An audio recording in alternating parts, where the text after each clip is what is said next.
पवित्र अक्षय तृतीया अवसर में टांगी सालेपुर बीजेपी नेता हिमांशु महांती द्वारा अक्षय मुठी अनुकूल हो जाए।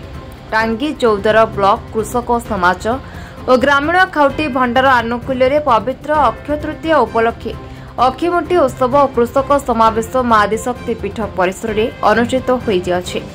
साड़गाँ खाई पड़िया ठारे अनुष्ठित कार्यक्रम में जमी पूजार्चना कर लंगल धरी हल करथिले हिमांशु।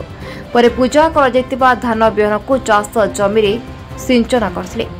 कटक सांसद प्रतिनिधि चित्तरंजन मल्लिक सभापतित्व में सभा कार्य परिचालना होता। चाष कार्य संबंधी विभिन्न सूचना देवा सह जैविक सार व्यवहार पर चाषी मान आह्वान देते बीजेपी नेता हिमांशु।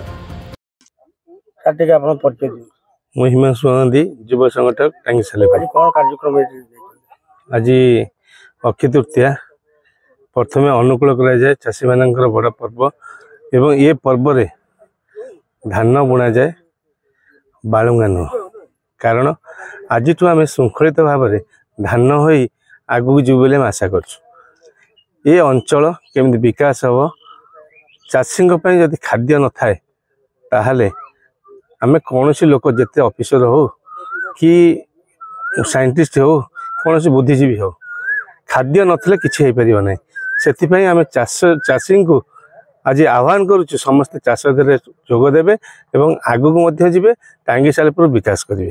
जलसेचन व्यवस्था को नै सब प्रश्न उठे चाषी जलसेचन होती मुख्य जिनिस ताकू नै जल जोटी नाही आमे गवर्नमेंट पाखे निवेदन करिवु से जलर व्यवस्था करिवे नचेत आम आंदोलन को ओह्लैबे आशा कर। Cuttack Choudwar Harihar Berua report B news.